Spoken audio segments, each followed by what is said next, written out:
Hi,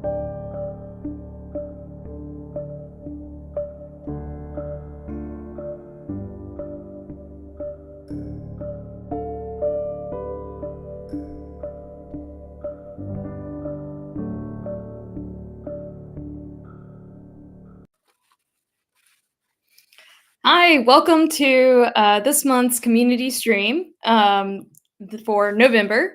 It's the 27th, and we have actually, 1 second. I am listening to myself somewhere. Whew, okay, we're done.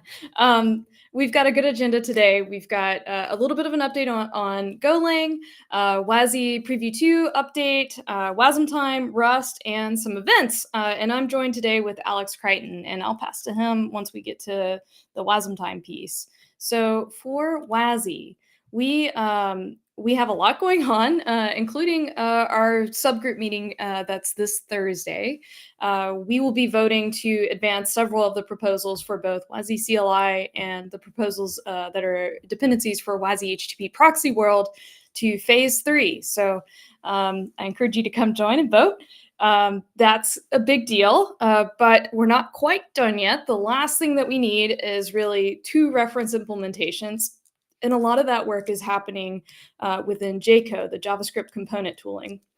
And so an update on where we are there. We were making awesome progress. And as you can see in our table here, it really comes down to implementations inside componentized.js, JCO, more documentation, more tests. But very close, right? Like we were predicting maybe end of year, maybe early January, and I think we're still on track for that prediction. Um, Once we have the second reference implementation, we'll be ready to say that Preview 2 is launched, which is pretty exciting. Um, and one other cool bit of news is that Go resource support landed, I think literally yesterday. And special thanks to Masaka and Alex for Masaka doing the work and Alex getting the review through. And I saw a demo from him last night. I just was so excited. I wanted to include it. Because it has resource support, it means that it can work with some of the newer proposals, like the WASI HTTP proxy proposal. And Joe made a quick demo in his repo that you're welcome to check out and be able to curl an API from Go, which is great. And now, like to have Alex join me to talk about WASM Time 15 and then moving on to Rust updates. Hey, Alex. Hi, thanks for having me. So yeah, I'm happy to chat about this. Is what was it? It was 13 days ago. So 13 days ago we had WASM Time 15 released. Actually, no, it was the 20th. Whatever. Anyway, well, last week we had WASM Time 15 released. So I want to go over some of the kind of the larger things that happened during WASM Time 15 and some various bits and pieces of the release notes.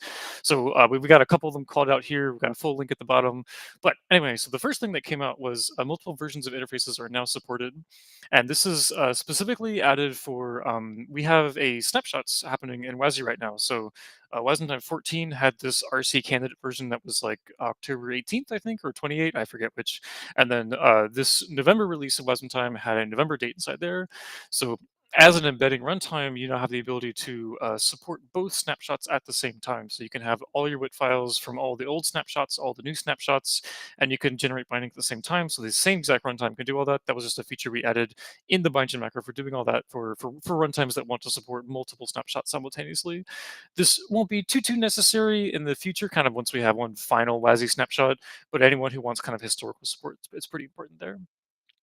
The next cool thing to call out is that Dave Baker has been doing some great work on networking and UDP in specific. So not only TCP is fully implemented now, but UDP has now been fully implemented. So there are full host APIs that works on Windows, Mac, and Linux, tested through CI and everything. Our IP works on IPv4, IPv6, got a whole suite of options. Basically, Dave Baker's done an excellent job with this proposal, and so this is all ready to go. And this will eventually be integrated into WASI-libc, into the Rust standard library, into other language standard libraries. So kind of whatever your native languages does for UDP, it'll get hooked up to this, and then that'll work on all the places. The next thing was that kind of as we're marching towards these final release candidates of WASI, we filling out some of the final methods of the streams interface of the IO package of WASI, and so this was the splice method specifically. For a long time, there's been a forward method and a splice method, and it kind of like plans of how exactly we're going to get those implemented, how we're going to kind of fan those out and everything. So now we've gotten around. So splice is implemented. Forward has been deferred for a later time, and this PR was the one that handled all that. So now all of the methods in WASI at this point, none of them have a to do inside of WASM time anymore. Everything has a complete implementation or has since been removed or deferred for a later date, I should say. So this next bit is a pretty interesting one, which doesn't have a lot to do with WASI and doesn't even have anything to do with the component model. But the WASM 15 release has binary artifacts where inside the tarbles, the binary artifacts, you'll now find these min things. So there's a WASM min executable. There's a libwasmtime min C library. This is for the C API WASM. And the motivation for this is that I went to the community group meeting in Munich for WebAssembly. This is when a lot of standardization and things happened. And so there was a lot of discussion at that community group meeting about embedded. A lot of really interesting use cases for embedding WebAssembly, kind of putting it on smaller systems, things like that. And a recurring theme was that a lot of folks were bouncing off of WASM time. They were kind of taking a look and evaluating WASM time, saying, would it actually work for my use case? But they very quickly conclude, like, oh wow, this thing is like 50 megabytes. This one executable from our release page, it is actually quite large. And so I was motivated. I was like, okay, I know we can do better. So I went and basically this is intended to be a showcase of what could a more minimal build of WASM time look like, related to kind of binary size, features you can do, things like that. So the CAPI and the CLI, they're these min versions, are actually fully featured. So I should say they're trimmed down in features, but they still can do kind of what you would expect of a WebAssembly runtime. So the CLI, for example, cannot compile modules, but it can load modules. So you can take a full featured CLI, compile a module, and then load that into this minimal CLI and get that running just fine. And they've been minimized from, I think, maybe like 50 megabytes to about 2 megabytes, and even that can go much further still, because the CLI, for example, does just command line argument parsing via clap.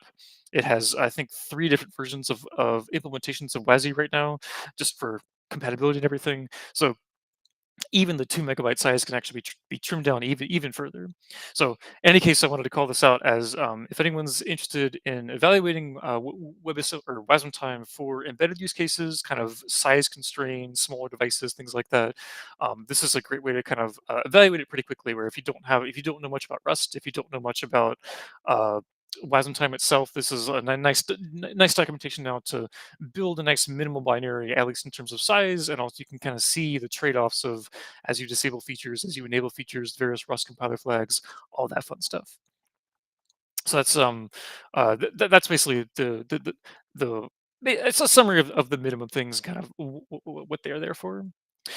So the next things to call out. So we had a contributor who's been doing a lot of great work on the C API and has also been working on Fuel recently. So Bailey was telling me that Fuel hasn't been mentioned here before, so I'll give a quick introduction on Fuel. And this is where WASM time supports asynchronous invocations of WebAssembly right now. And this is the way this works is that we'll allocate a separate runtime stack. We'll execute some WebAssembly on it, and then as it's executing, it could decide to yield at any point in time, and sort of switch back to the host. And this yielding can happen sort of periodically within the WASM. It can also happen because the host API is async, and it's got to yield for a little bit. It's not ready. It's got a non-blocking at IO and all that. But one of the methods of doing this yielding, one of the methods of kind of realizing that while we're executing WebAssembly, oh, we got to go back to the host, is called Fuel. So Fuel is kind of a very general concept amongst a lot of tooling, but the idea is that you can think of it as every single WebAssembly instruction is consuming fuel. So like a BR-if or an I32 add or a V128 const, those kinds of things, they'll all decrement a fuel counter as you're progressing throughout the program. And what Fuel enables is that you can have a relatively deterministic, actually say that I'll give you 10 units of fuel. I'm going to let you execute for that long. And then after that point, something will happen. I can either kill the program because it took too long to run. I can yield back to the host and say, okay, I'm going to use this opportunity to go look for other work on the host. But if there's nothing else, I'll come back to you and give you some more fuel, things like that. Um, So fuel in that case it's got a pretty long history in Wasm time. We've done a lot of work historical on optimizing fuel and things like that. There's another method of this sort of yielding we call epochs, but I won't go too much into that here. But suffice to say that fuel is a great way to limit CPU consumption, yield via async, get more deterministic behavior of kind of I give you a precise budget of fuel and we'll see what you can do with that budget, all that good stuff. But Tyler Rockwood has done some excellent contributions here and has refactored. We have a whole suite of APIs for dealing with fuel, of adding fuel, consuming fuel, doing all this, and that's all been simplified now to just a get and a set method. This is all plumbed through to the C API as well, and is much easier to use now at this point. And it makes a lot. There's some weird corner cases where, like, if you added a U64 max fuel, it would look like you only had I64 max fuel. Kind of some weird edges like that have all been smoothed out. Very much thank you to Tyler Rockwood for handling all this. So the next thing to call out is that I was mentioning for the min use case, we actually have, I think it's actually two. We have two implementations of WASI right now. So we have a historical implementation called WASI Common. This was the first implementation, which is actually written in C and then ended up getting migrated a lot to Rust and has been serving WASM time well for, I believe, 3 years at this point, quite a while. And so that, however, was not used when we initially started development for the current WASI O2O that is in development. So this is the component model based version of WASI, which it was inspired quite a lot by the old WASI Common, which is the implementation of the WASI Snapshot Preview 1 module. So inspired by that, but we had a lot of changes we wanted to do internally. So over time, it ended up that we had this independent project that was working on the kind of component model version of WASI.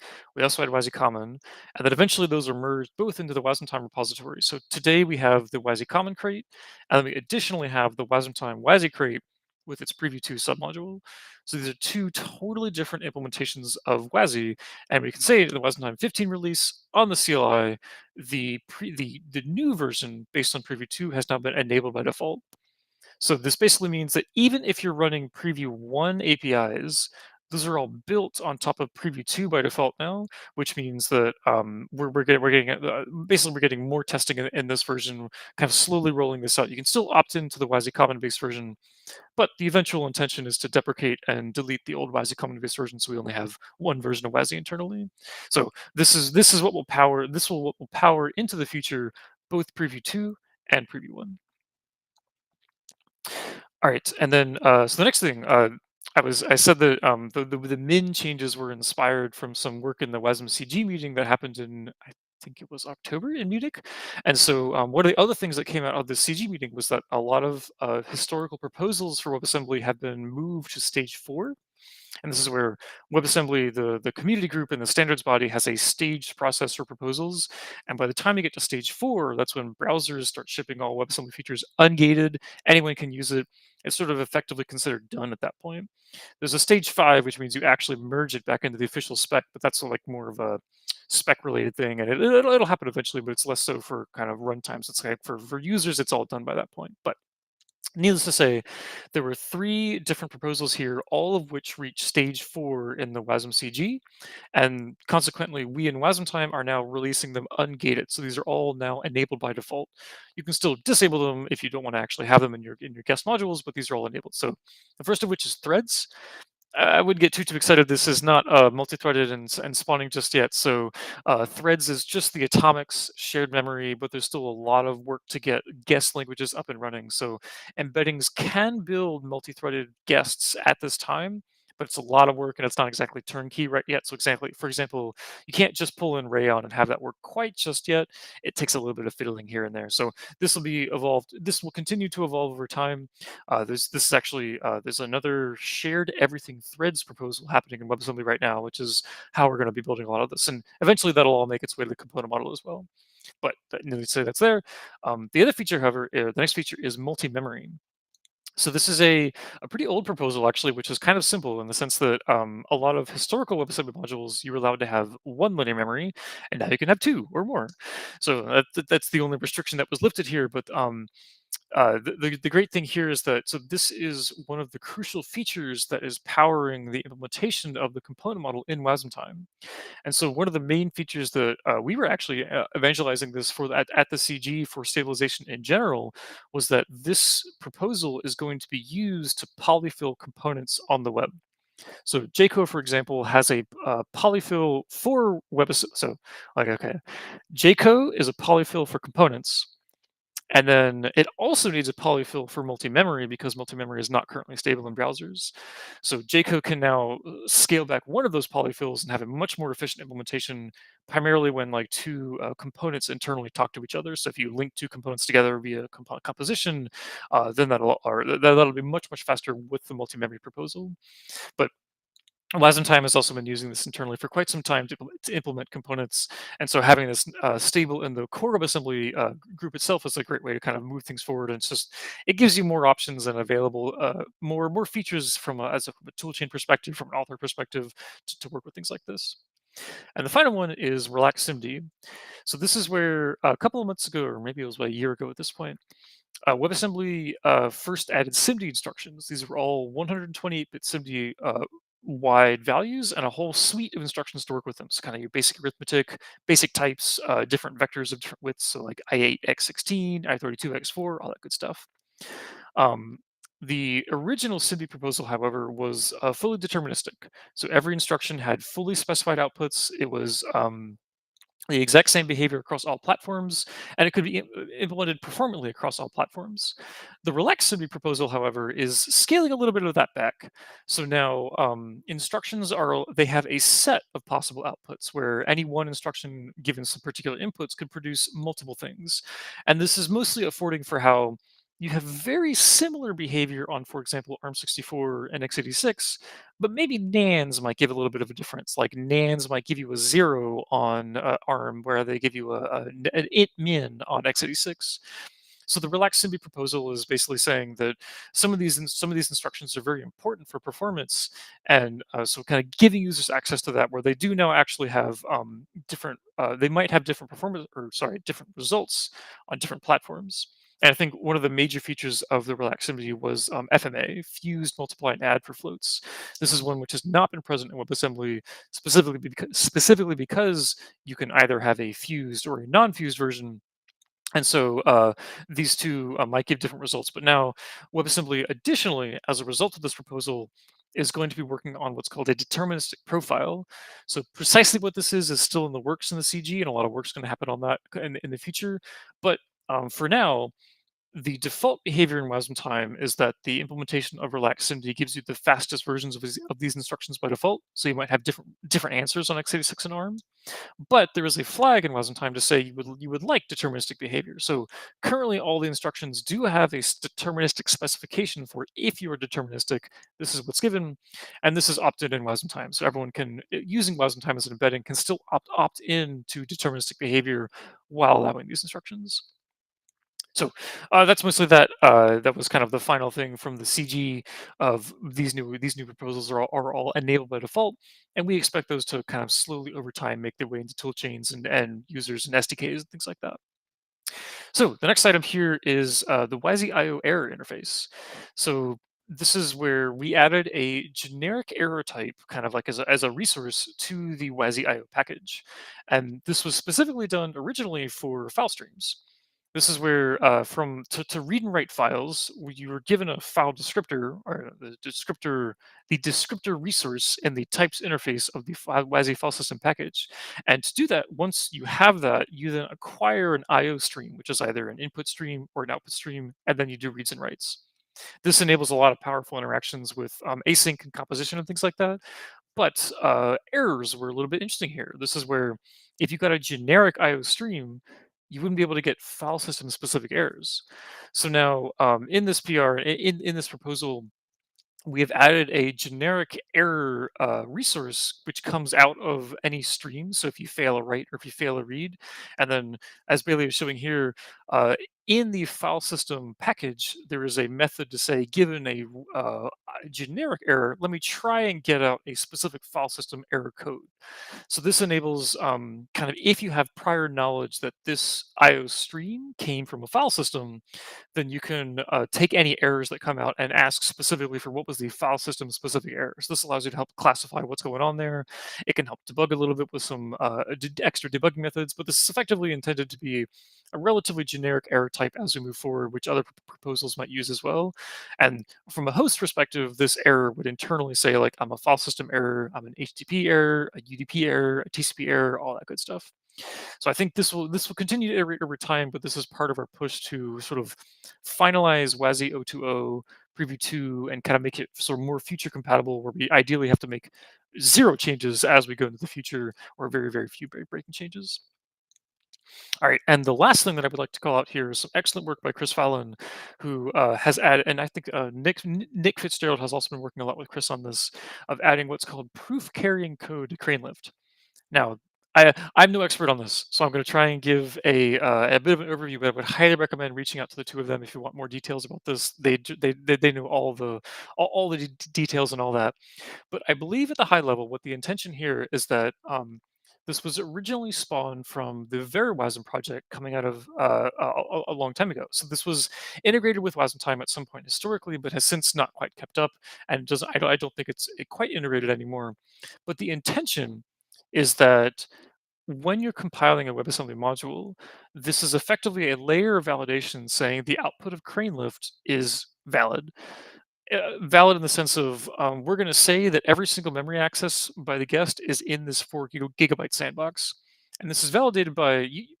I should back up a little bit and say so. From a WebAssembly perspective, everyone is trusting the compiler to uphold WebAssembly semantics. This is because WebAssembly is sound; it is a sound sandbox, but it's only correct insofar that the compiler that is correct itself. Because if we generated invalid code, then you could very easily break the sandbox and have a bunch of issues. So, VeriWasm was a way of validating the machine output of a compiler to validate that it actually upholds the semantics that WebAssembly imposes itself. So proof carrying code here is effectively the next generation of VeriWasm as to be integrated inside of WasmTime. So Chris and Nick have done a lot of work to push this forward, and I believe a lot of basic examples are starting to working. I think you can see the litany of PRs that Chris and Nick have been posting to get lots of various features working. Uh, Currently, I believe Chris just had a baby, so is out on parental leave, and I think Nick's on vacation right now. So maybe take some questions towards the new year at this point. But a lot of basic examples start working, and the intention is to eventually turn this on by default inside of WasmTime to give an extra layer of validation from the output of CraneLift to ensure that the actual execution of code at runtime will uphold WASM semantics and will not kind of access random memory in various random locations. This has been known. We've actually, I believe, Chris has introduced some historical bugs that were fixed in WasmTime, and proof carrying code is catching those. So we're looking forward to this in terms of this is sort of a extension of WasmTime's commitment to correctness to very we in the sense of we very much care about being a correct WebAssembly runtime that is adhering to the spec and actually and making everything nice and sandboxed and safe and being as reliable as possible. And so I think uh, that is all. That's at least the highlights of the WasmTime 15 release that I would like to call out here. So I don't know if we have Bailey, do you have any questions or we can move on? All right, yeah, sounds good. So I've been talking a lot about this. This was just the WasmTime 15 release, but it turns out Nick, Chris, and Pat did a great job of summarizing not only the WasmTime 15 release, but everything for 2023. So they've published a fantastic blog post about this, where you can see a year in review of everything that happened in WasmTime and CraneLift throughout the entire year this year. I actually had forgotten how much had happened, and this is a very long post because I had forgotten. There's quite a lot that ended up happening in WasmTime and CraneLift. So I would highly recommend reading this, or just kind of skimming it if you want to take a look at it, just to take a look back. Sometimes I find it fun to look back a year and be like, "Oh my god, we came that far," because I'm always stuck for like I always feel like a year ago was like a month ago. I don't know about anyone else, but anyway. All right, right. So Now's a good time. I think Nick and Chris and Pat did a great job of kind of highlighting what's going to come next for Wise Time in that blog post. But I'll go over some highlights here. This is for what's next on Wise Time's roadmap coming into 2024. This is by no means comprehensive. This is kind of what I could think off the top of my head 5 minutes before this. There's definitely going to be more things as well. But the first thing, as Bailey was talking about, WASI is going to be entering the final release O2O stage. We plan on pulling all those into Wasm and Wasm will have the tagged RCs or the actual final release of WASI, and that will be released very, very soon, early in 2024, or by the December release of Wasm. Kind of depends how the WASI subgroup votes all go. So we'll definitely be following along with that. The next thing is that so I keep talking about the CG meeting in Munich that happened in October, but one of the things that happened there was that the actually this might have been a little bit before that as well. I sort of forget the precise timing here, but the GC proposal for WebAssembly is now at stage 4. This means that browsers are shipping it. There are language toolchains like Kotlin that are now targeting this, and there are more toolchains on the way. So this is going to become a very big, very important feature for WebAssembly as we move forward, and a lot of languages are going to be using it. So Wasmtime does not currently implement this, but Nick is going to be hard at work in the new year working on the GC proposal. He's already been laying a lot of the groundwork and a lot of the low-level tooling of Wasmtime. So, for example, Wasm parser, all the textual format style stuff, all the validation, all that's getting in place now. And I think Nick is in the final steps of implementing the validation side and getting all that implementing for Wasm GC, and plans to be shifting to the WebAssembly, or sorry, the Wasmtime runtime side next. So this is where we'll have a GC implementation. We'll actually have GC types everywhere, new embedding APIs, all that fun stuff. So I expect that will come. That'll be working throughout the year. It's a relatively large proposal, so it'll take some time. We unfortunately do not have a browser GC to lead on, so we got to invent a lot of stuff from scratch for us in Wasm Time. But the last thing that I can think of off the top of my head was that sometime later, well, I'll say December, not this month. November's almost over, but sometime in December, I plan on writing an RFC for host components. This is historically, we've talked about this as maybe plugins for the CLI, kind of host functionality on the CLI, dynamically loaded things. But exactly what shape this is going to take is a little undetermined still. This is why I very much plan on going through an RFC first. A lot of folks have thoughts on this, so I want to make sure we get everyone's feedback. So I plan on writing an RFC for the effectively, if you have host functionality that Wasmtime itself does not bake in by default, this is going to be a easy way to sort of decouple that from Wasmtime itself. So today, for example, if you need to distribute functionality with Wasmtime, it's easiest and kind of most practical to bundle it into Wasmtime itself and then ship it with Wasmtime, perhaps behind flags or feature gates or things like that. But that's not really scalable if we host everything, and also we don't really, we can't really reasonably host everything because we can't review all of that, vet all of that, all that good stuff. So the intention here is to enable building first-class feature integrations outside of Wasmtime and then loading them into either Wasmtime, the CLI, Wasmtime an embedding library, different Wasmtime embedding libraries. Kind of, there's a lot of possible use cases that we could solve here. And I should also mention one of my motivations for this is that if we go back to the Wasmtime Min stuff that I was working on, one of the reasons the CLI is so large right now is that 2 megabytes wise is that it's got a whole bunch of implementations of WASI, but not necessarily all embeddings of Wasmtime, especially if you're counting kilobytes, then you probably don't want to use the default implementation of WASI because it's probably too full featured. You want to scale that back.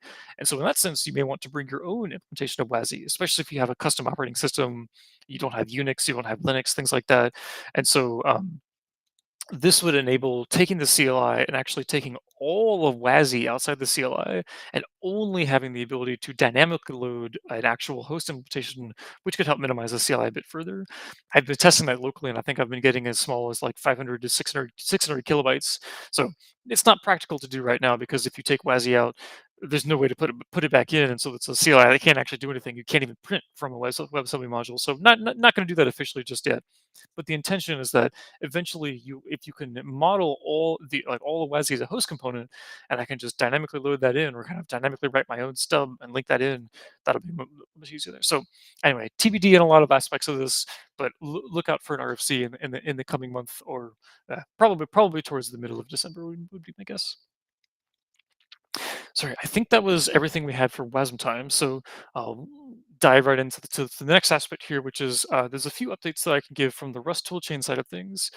This is a bit interesting because a lot of the toolchain work has been outside of Rust because Rust was one of the first toolchains, but it turns out Rust has not seen a lot of work in a long time, so it actually kind of needs some love at this point. So there are two primary things which I would like to call out, which are going to be coming down the pike. So the first of which is that the current WASM32 WASI target is going to be renamed to WASM32 WASI Preview 1. So the motivation for this is primarily around the fact of I guess it's twofold.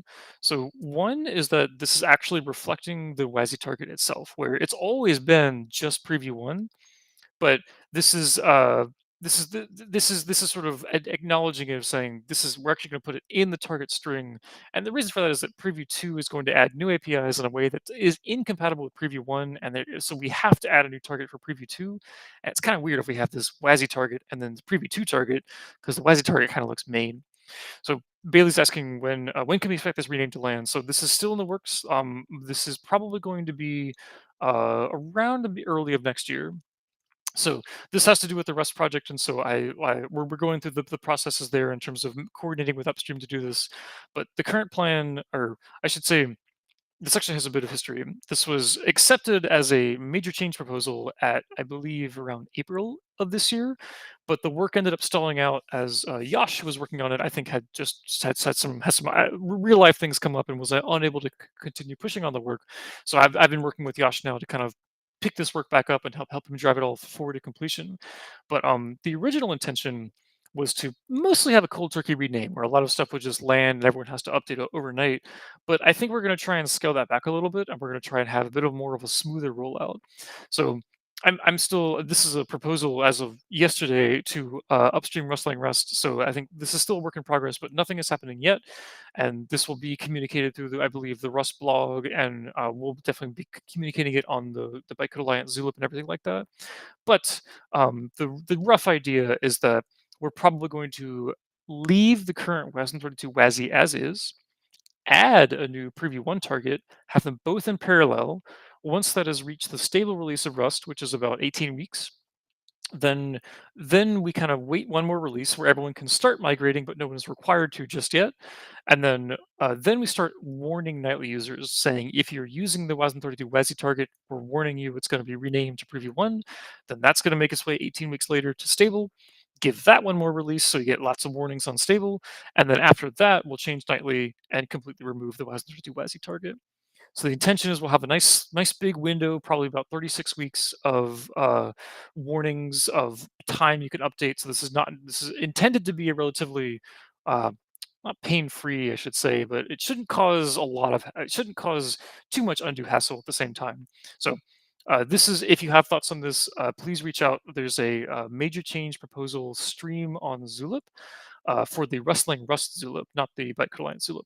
We can reach out in both places. I'm happy to talk about this if you have thoughts, if you have concerns. We very much want this to be a relatively as smooth as it can possibly be rolled out. But one of the primary reasons of adding a Preview 1 target or renaming it is precisely for this next thing, which is a Preview 2 target. So we've got all these great APIs in WASI 020. These are all going to become stable real soon now, either in December or January. And so we now need to actually integrate these into language standard libraries, and we can actually start using them all over the place. So there's a lot of work that needs to happen here, and the intention is to sort of not necessarily require it to all be done at once, but rather sort of help incrementally do this. And so the way that we're currently thinking is that we're going. This is also a proposal on the Rustling Rust repository. Definitely reach out either on their Zulip or our Zulip. I can help. I love to talk about this, but we will add a WASM32 WASI Preview 2 target to the Rust compiler that will then output a component by default, which is different from all of the WASM targets. This is all of the WASM targets output a core WASM module. So today, when you make a component, everyone's using the Preview 1, or sorry, the WASM32 WASI Preview 1 target. Then they're going to use WIT component somehow, part of the language toolchain, everything. They're using cargo component to do this internally, and that gets slurped up into a component. The Preview 2 target, however, will independently already do this for you, which means that it'll already have its own adapter. It'll already kind of internally figure out how to get the standard library hooked up and all that good stuff. So this is all in the works. This is all a proposal at this time. This was actually there's a little bit more history as well, which is that Yash actually had an accepted major change proposal to already add this target. I think also around April of this year, but that was for a target that outputted a core WASM module by default, which was basically just using Preview 2 related things instead of Preview 1 related things. That work never actually ended up getting over the hump, primarily because we were waiting on WYSI libc to change, but it ended up being that it was just too much of a big bang of we have to completely rewrite WYSI libc to use Preview 2 to get that to work, and additionally rewrite all of the rest of our library to use Preview 2. So basically, by outputting a component, we can much more incrementally do that. We don't even have to change WYSI libc or the standard library. They can all use Preview 1 and bake in an adapter to switch to Preview 2, but at the same time we can start filling out. So like the networking APIs is probably the best example. One of my colleagues, Joel Dice, is working on this where he's getting effectively support for the POSIX sockets API in WYSI libc, targeting Preview 2, all of that using these WYSI APIs, and then the Rust standard library will build on top of that, and all of that would get included in the Preview 2 target. So here I mentioned that WYSI libc changes are coming, and WYSI libc, basically the WASM32 WYSI Preview 2 target is going to be available additionally for WYSI libc in the same way that it's going to be available for Rust. That'll all get integrated over the next year. So these are, to reiterate, these are not happening right this red hot second. These have not already happened. These are in the design phase. If you reach out on the Rust Zulip, you can see threads for these. You can find the major change proposals online. Very much, this is the perfect time for feedback if anyone has thoughts on these things. Otherwise, this will probably happen probably in the first 6 months of next year. This is going to be we're working with upstream is going to take some time to implement on nightly, make its way down to users on stable Rust. So this will be probably throughout early next year. So that was the main things that I'd like to call out for the Rust target. At least that's I think there aren't really any plan changes to wit bind or anything like that. But cargo component, for example, is probably going to be used as a target in the near future. Hi, Alex. I have one thing I want to ask. Please do. Does that mean that I need to wait for these changes before I can write a Rust component? Very good question. The answer is no, no, no. This is sort of the next generation of how we're going to write components, how we're going to actually get all this kind of into user toolchains. But for now, everyone can continue using what we're already doing, which is to use the WASM32 WASI target, use an adapter to switch Preview 1 to Preview 2, and then all Rust components will continue to work as is. So this is more of a future facing, how we're going to do this, kind of how we want things to end up maybe 1 or 2 years from now. So we're kind of getting on that trajectory early, but otherwise everything continues to work as today. So cargo component will continue to be able to build components. You can already use all Preview 2 APIs, all that good stuff. Great, thank you. So yeah, that was, I think, all I had for target changes and everything. I think that might be most of my stuff. Oh, we have a question. Will the docs guide me here? Ha, not yet. This is one where eventually, yes, we will definitely have documentation for all this. But as this is all kind of a work in progress, I think so. During this window of renaming WASM32 WASI to WASM32 WASI Preview 1, we will take that window to start renaming everything, all the documentation to update the target string. But it's going to take more time to actually make sure that all this is implemented, bug free, and all the good business. Because a huge aspect of this is that Rust is going to be the first tool chain which will natively output a component by default, and there's a lot of work to figure that out. There's a lot of work to kind of go there and kind of bugs to fix and things like that. So we got to figure all that stuff first. But I think Bailey has more to say about this as well. It looks like you have more to say about this. Oh yeah, definitely. Call for contributions inside our component model book. That's a great place to explain a lot of this. We're adding pieces for the different languages. You see Rust is mentioned here. And having information about, going to cargo components. So technically we do have doc on how to get to this and walk through it. Do we have doc on like that roadmap aspect that Alex just went through? GitHub issues, but I think we've got more to add there. Having a section that's like, okay, this is the state of the world today, which is what's documented. But I think a lot of folks also would benefit from having some documentation that explains where we want to take things, and that's definitely the part that we need more contributions on. And folks are welcome to jump in here. And this is in the Bytecode Alliance repo. Let me bounce back here under component docs, and we're building out this book. And I think there's a lot more to add, and examples are probably my biggest call to action right now for I think what would help people get onboarded to building with components today.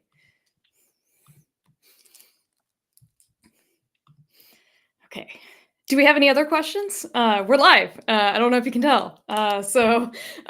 Definitely send us any more questions you have your way, and we'll get those answered. Having Alex is a wealth of knowledge right now, and it's really awesome.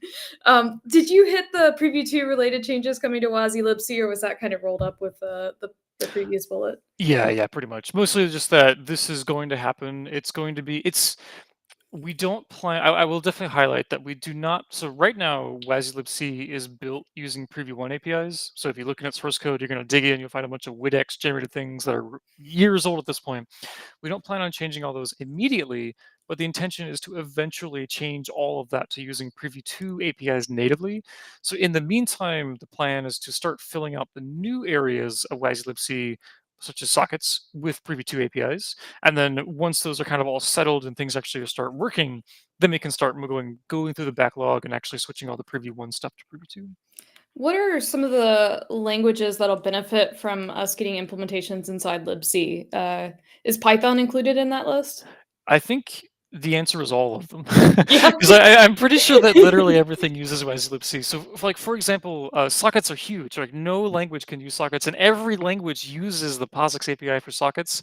So, getting that into WASI-libc, which I believe Joel already has a huge part working already, that will just natively implement or natively get all that working for all these languages simultaneously. So, it'll still take a little bit of fiddling to actually get the final Python binary that is a component that imports sockets and then it works with all that, but that'll all be handled for you with componentized Py and things like that. So it's more of like kind of enabling all of that for kind of us early adopters to get that working, and then it'll get smoothed out over time. Cool. I don't think we have any more questions right now, so I'm gonna roll into events really fast since I don't want anybody to miss the CFP dates that are about to close. The first one I want to highlight is WASM.io. Everybody should want to go to Barcelona. It's a wonderful city. And I was just telling Alex my favorite thing to have over there is Iberico ham. And so I'm planning to go. I haven't submitted my CFP yet, so this is a self reminder to also submit your CFPs before that closes. And I've included a QR code for that. And I also recommend checking out the talks from last year. I thought it was a really unique conference, really well run, and a lot of the talks spanned a really large variety, which I kind of love to see. It feels like the ecosystem is just growing in every direction, and that's a Cambrian explosion, I guess, is the feeling that I got from last year. So the next event is WASM Day EU. Hey, if you're already going to be in Europe for WASM.io, you might also want to stick around for this one. This one is a co-located event to KubeCon and Cloud Native, the conference over there. And so that's like a multi-day event, but this is a colo that's a half day and in Paris. So another great city that I think folks will want to visit. That CFP closes this Sunday. I haven't submitted my CFP for this one yet either, but I totally recommend getting that in. And I plan on being at this one as well. This focus is usually more on like cloud native side, so server side WASM, which a lot of the Bytecode Alliance projects fit in extremely well for. Like WASM time is deployed in Fastly, Fermyon, Cosmonic, like a lot of different application platforms that are cloud native. And so we have some really good discussions talking about that specific area. And so I think that's it for the events that I want to give a shout out to this time. And if anybody has other events, please send them my way and I'll make sure I give them a call out next time. And that is basically it on our planned content. If folks have any other questions, now's your chance because I'm about to end the stream. Okay, I think we're going to call it. And don't hesitate to ask us questions on Zulip. We're there always, so you don't have to hold them to the stream. And I hope everybody has a wonderful December. I'm usually a lot of folks start signing off at the end of this year. So if I don't see you online, hope you have a good holiday. Yordis is asking what's the meaning of life. That it's 42. And yeah, so at least we've answered at least one key question for this community stream. Thanks for watching.